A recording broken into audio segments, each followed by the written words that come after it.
Coming up on West Side Stories, we will take a look at how an organization in West Michigan is tackling the global water crisis. As Black History Month continues, we will explore how this year could be especially important. Also, how volunteers are making a popular winter pastime accessible to anyone here in the Midwest. All that and more next on West Side Stories. West Side Stories is produced by students from the Multimedia Journalism program at Grand Valley State University. Support also comes from the School of Communications. Inspiring thought, perfecting practice.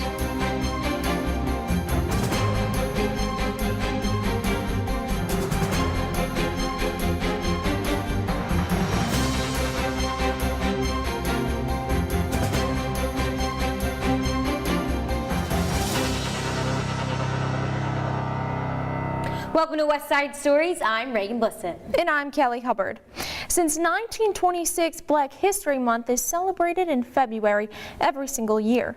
People are taking to social media to voice why they think this year is especially important. West Side Stories reporter Alexandria Kelly visited Grand Valley State University to find out how the campus community is reacting. It's been almost 100 years since Black History Month was founded, and according to some GVSU students, it's even more relevant this year. Deshaun Brown is one of many students on campus supporting the relevance of this year's celebration, especially while supporting one of the most anticipated films of the year. It's so relevant because there's just a lot of ignorance people are showing towards different people, and just Black History Month is just a time to just really embrace one another and come together as a community, and that's what people need to do in all cultures just to stay strong. I'm definitely going to see Black Panther this Friday, and definitely watch the All-Star break. Not only are students on campus expressing their opinions, but people worldwide are taking to different platforms to prove why the support towards Black History Month this year is so important. The Marvel movie Black Panther hit theaters last week with a grossing opening weekend of $218 million, and it has been a big hit of Black History Month support online and from the Black Panther actors. First of all, I remember when I was younger, my mother couldn't even find black dolls for us. And so the fact that there are going to be plenty because of the kind of reach that Marvel has, and that it's going to be our faces. I mean, it's a humbling and actually a little exciting and terrifying at the same time. All of the social media platforms are used by millions of people each day. And that is why people are using these platforms to voice their opinion on the importance of this month. Using these powerful platforms that anyone can access, social media users have taken that opportunity to their advantage. It's not only Black Panther that people are talking about this month, it's topics such as racism, political disputes, other popular films, Black history facts, the death of Black Lives Matter activist from South Carolina, but most importantly, how powerful and inclusive it should be, according to multiple social media users and even hundreds of Facebook groups dedicated to Black History Month. People are using their voices to express why being Black is powerful, to show the positive impact it is having on children, to share history and facts, and to celebrate the diversity in our world. Locally, GVSU students are voicing their opinions on Black History Month and what it really means to them. Black History Month, to me, is a time where our culture comes together and celebrates our history and the pioneers of Black history. I think it really means embracing our culture and history, not just within this month, but the whole year, and just getting to know a little bit more about Black people and a better understanding as a whole about it. I feel like Black History Month means empowering each other during this month and learning things that you haven't known about Black history. Student Janique Giles believes that President Trump is a negative factor during Black History Month and a negative factor of equality in the whole nation. America was founded, nobody here that's here today is technically native here. So for you to pick someone to disclaim as Native because this is our home, this is where we were born and raised. So for you to just automatically claim that we don't belong here, or Mexicans or anybody, any race, you don't belong here either because you kind of stole the land, you know? On campus, only 4.9% of undergraduate students are African American, while the white percentage is 81.9%. Kendall also expresses his concern on how he does not feel the campus is diverse enough. He would like to see something done about that. I think that we could just have maybe like student life host more events where it brings all of us together more, because when we do it ourselves, like individually with our organizations, we tend to only get who we are at our events. GVSU students are also hoping that people realize that celebrating diversity and the history of different cultures should be a year-round experience. Reporting for Westside Stories, I'm Alexandria Kelly. Thanks, Alexandria. To learn more about Black History Month and how you can get involved, visit AfricanAmericanHistoryMonth.gov. The global water crisis continues to affect many people around the world. To address the problem, the Thirst Project was created in 2008. It started as a movement to make young people more aware of the shortage of clean water. Callie Hubbard reports on where the Thirst Project stands now. According to the Thirst Project, $1 gives a child clean drinking water for an entire year. Yes, that is right. This $1 bill goes a long way. It goes straight to the global water crisis. Right here on GVSU's campus, the Thirst Project is resonating with students, and it's gaining momentum. The Thirst Project was founded in 2008 by Seth Maxwell. It's a movement of high school and college students across America that are raising awareness and challenging others to find solutions to the global water crisis. What we're doing with that is essentially traveling across the U.S. as our nonprofit to speak at high schools and colleges and educate those students about the water crisis. Maxwell's friend, a photojournalist that had traveled the world, was taken back when he saw pictures of young children drinking out of what he called chocolate milk. I sat and listened and watched as I looked at picture after picture after picture of 3-, 4-, and 5-year-olds on the side of the road drinking water out of puddles, ponds, swamps. And I went home and started talking to my friends, and I was like, guys, you have no idea what's going on in the world. But Maxwell wasn't the only one that was shocked by children drinking muddy water. Student Paige Sanders was too. She began getting involved in the global water crisis when she was in high school. Just like Maxwell, Sanders brought the project to her college campus at GVSU. It's just been something that I've been thinking about ever since we did that my senior year. I think that this is important because it's something that we don't realize that is actually happening in our world, because I flushed the toilet 5 times today. I had filled up my water bottle 3 times. I took a 20-minute shower last night, and we don't realize that this is something that we can help with. Sanders says that it makes a big challenge to get across the severity of the problem in some African countries. Getting students to join the rising tide of clean water awareness is a key goal. So is raising money to supply clean water. $1 gives one child free water or clean water for an entire year, which when people find that out, they don't realize how much of an impact they can really make. In order to get clean water to a village, you have to dig a well, and sometimes the well has to go deep to find water. But once in place, one well can supply a village of 500 people clean water for at least 30 years. She says that by the time she graduates, she wants to raise enough money to build one well, which is $12,000. So that'd be really cool, because that's literally 500. That's so many people that can go work and can go to school, and they are healthy. And so far, the Thirst Project has given 13 countries safe drinking water, but their biggest goal is to provide the African country of Swaziland 100% safe water. Their campaign is Swazi 2022, which is to get the entire African country of Swaziland clean water by 2022. So they started in 2012, and they've given themselves 10 years. They've actually reached 60% of their goal, which is really cool. Sanders says this organization stood out to her because 100% of the water donations go straight to the water project. All of the money that goes to their national org goes straight to the projects, and all the money that goes straight to us goes straight back to them. We want other people involved in this. We want like the communities in Allendale, Grand Rapids, wherever. Sanders says she still has a lot to do in regards to starting the Thirst Project at the university, but she says she's excited to inspire others to look at the bigger picture of the global water crisis. From West Side Stories, I'm Kelly Hubbard. Sanders plans on starting a 3.5-mile walk later this year to represent the women and children in Swaziland who do this walk daily. If you want to learn more about the Thirst Project, you can go to thirstproject.org. Thanks, Callie.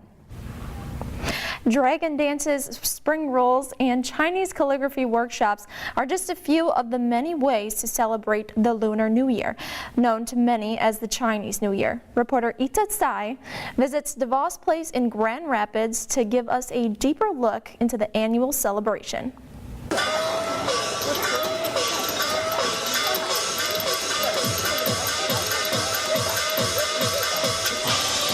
The new lunar year began on the 16th of February, and Grand Rapids welcomed the Year of the Dog with open arms. For the first time, the Chinese Association of West Michigan organized the Lunar Year Festival at the DeVos Place. Grand Rapids is home to a big community of Asian descent from countries such as Vietnam, Korea, China, and India. According to the 2010 census from the U.S. Census Bureau and the American Community Survey, there are around 3,600 Asians in Grand Rapids.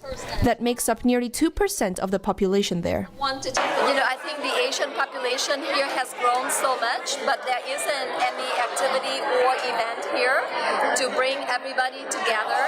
So I think that this celebration is long overdue. Around 7 p.m., more than 800 people started to show up to the doors of DeVos Place, but not everybody had the chance to get in. Hello. Tonight we had over 800 people fighting at the door to get in today. I mean, we sold out. We were at capacity. And I felt so horrible that we had to turn a few people away, but you know what? Next year we'll make it bigger and better. The event program was packed with performances by various groups, such as the lion dance, Chinese singing performances, the dragon dance, a showcase of the Chinese instrument guzheng, or a taekwondo showcase. I like taekwondo because, if there's a bully at school, I can defend myself. To defend yourself, and learn how to kick. To defend yourself and be more disciplined and respectful to others. Aside from the performances, the audience got to exchange tickets for a wide assortment of Asian delicacies such as boba milk tea, pan stickers, stir-fried noodles, and spring rolls. In another room, there was a workshop with different stations teaching different Asian traditions, such as brush calligraphy or the Chinese board game Go. Strong in this area. The Chinese Association of West Michigan seeks to spread cultural education and expose people to a new culture in hopes to broaden perspectives and foster understanding in between communities.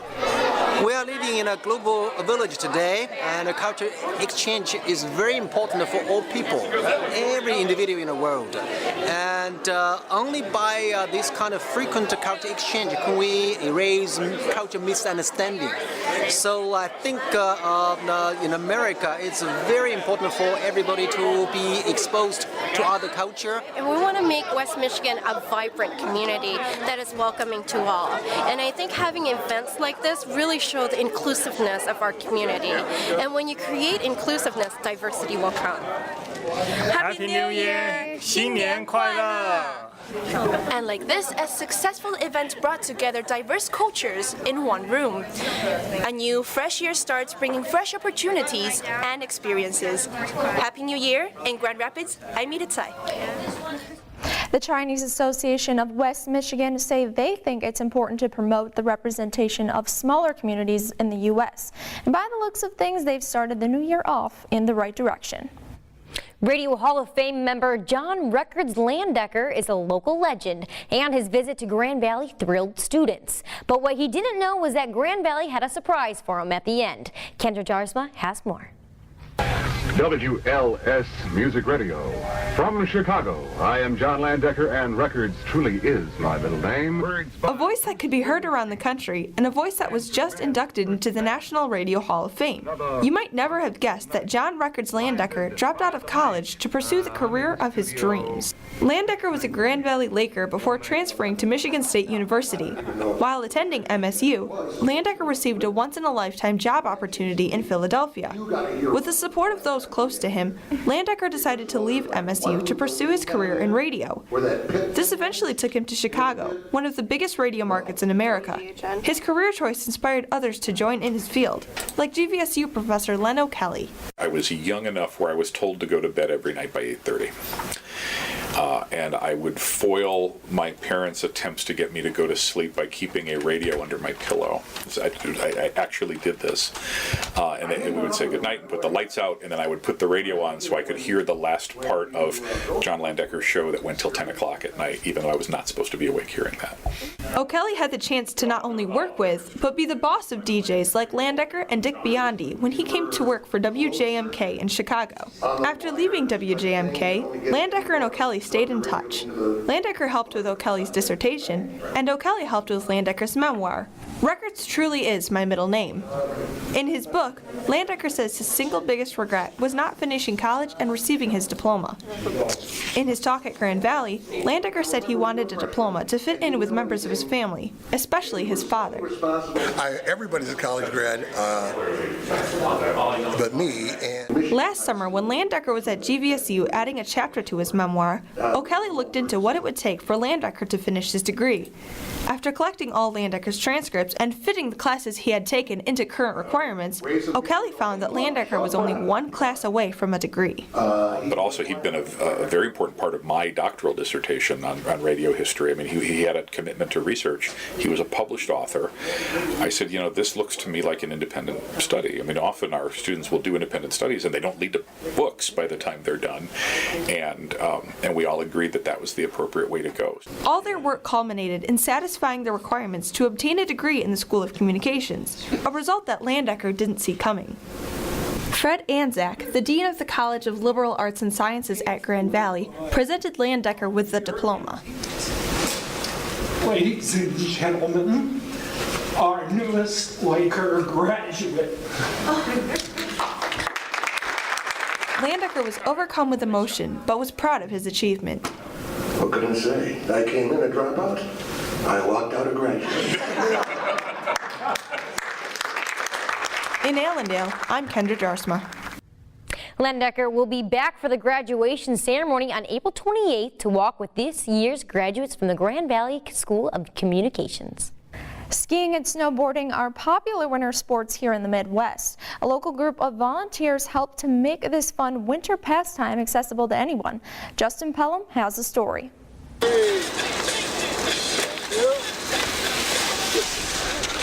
The Cannonsburg Challenge Ski Association has been helping to adapt popular winter sports such as skiing and snowboarding to those with disabilities. I was in a severe car accident in 1980 and moved back to Michigan where my family was and met a man by the name of Milo DeVries who started the CCSA program.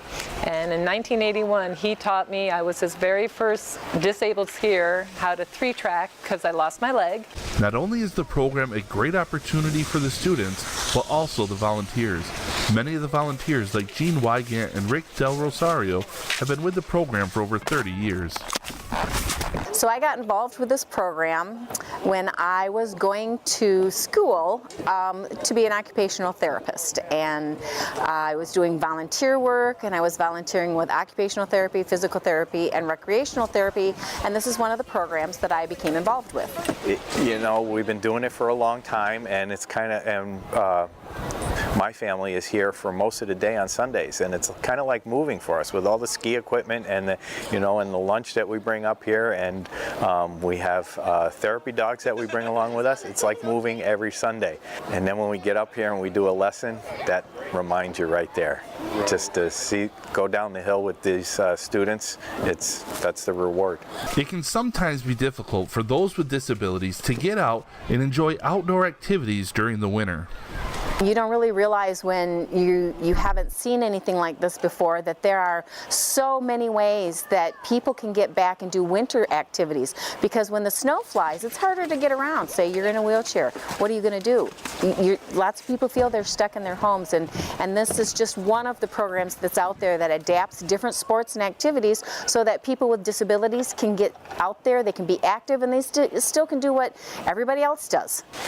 The program's like a giant family, and everybody encourages each other, and people go out, and people who would never think that they could ever be out skiing get to go skiing and slide down the hill and be just, quote, normal. You know, they just go and do what they want to do, and their family can be involved with them, and they can learn and be together. A lot of families with disabled children don't think that they could ever get them out, and we provide a way for them to do that. And a lot of them keep going and ski on for the rest of their lives, and that's great. That's what we want. If you would like to find out more about the CCSA program or volunteering, you can visit skiccsa.org.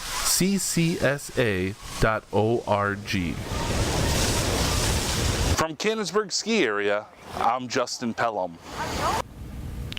Thanks, Justin. I'm not sure how much longer the snow will be with us, but I can guarantee those smiles will be sticking around all season long. Did you know that Grand Rapids has its own roller derby team? Well, it does, and Linnea Martinez gives us a first-hand look at what this wild sport is all about. I'm Linnea Martinez, reporting from Kentwood Fun Spot. Behind me, the Grand Raggedy Rollers are practicing for their next game. Let's take a look at this unique sport that is making a comeback. Look at her, as she is lead jammer. Lead jammer gets... Grand Raggedy is a local roller derby team that got its start in 2005 with the Women's Flat Track Derby Association. Since then, the sport has slowly been making a name for itself. According to skater Amanda, otherwise known as Nikola Tesla, Derby has a home in Michigan. The state of Michigan is actually, I think, one of the biggest states for roller derby. He's trying to get out that Baker and just landing up front, slowing her down. To play the sport, you need a team of 5 players. Only some can score. You have 2 skaters from each team that can score points. They have stars on their helmets, and they score points by passing opposing players. But what's it actually like to be a derby skater? Only on West Side Stories do you get to experience it firsthand with our roller cam. Oh yeah, got those points. During a game, it's kind of complete chaos. There's so much going on all around you. Everyone's yelling, everyone's running and pushing each other, and you're trying to say, okay, where is my team? Where is the other team's jammer that's going to score the points? While the sport has changed a lot since the 70s, teams still carry on some traditions. That is Lucy Morrow. Kind of a custom in roller derby is everyone has a derby name. My roller derby name is Nikola Tesla. My real name is Amanda. My derby name is Lucy Morals. My real name is Marie Bolin. My derby name is Sugar Pants. Some skaters lead double lives, using these names to separate their day job from derby. I work for the county at the courthouse. I'm a court reporter. So at face value, I look like conservative lady sitting in court. Derby life is more where I get to do things for me and be myself and think about the things that I want and I need. On this team, everyone is welcome. All types of body types, all sorts of physical ability, all sorts of experience with sports, all come together into one big inclusive atmosphere. I had never played a team sport before I started roller derby, but it just became this awesome, amazing family. Roller derby is an intense sport, and the team has to practice 4 hours each week to stay sharp. What keeps these skaters coming back for more? It's so out there. It's so different from so many other sports. And every year I'm like, okay, maybe this one will be my last, and here we are 6 years later and can't stop yet. In Kentwood, I'm Linnea Martinez. If you're interested in learning more about roller derby, the Grand Raggedy team will be rolling into their next game on March 3rd at Rivertown Sports. Up next, it's time for our weekly story from WGVU Digital Studios. Check it out.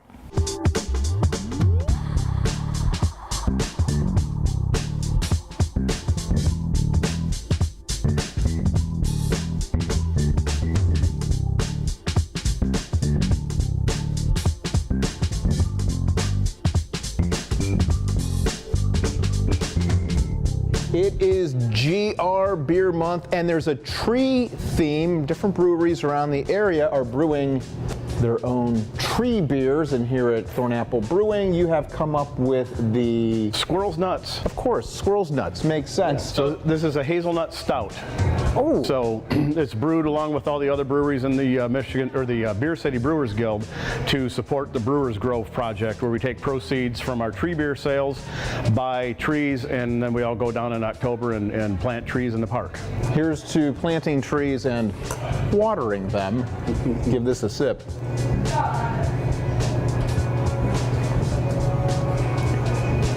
Oh, this is friendly. Very nice. Very nice. Yeah, we've gotten very good reviews on this so far. All right, here's to brewers, here's to trees, here's to squirrels and their nuts, and here's to everybody who watches the draft. Cheers. Cheers.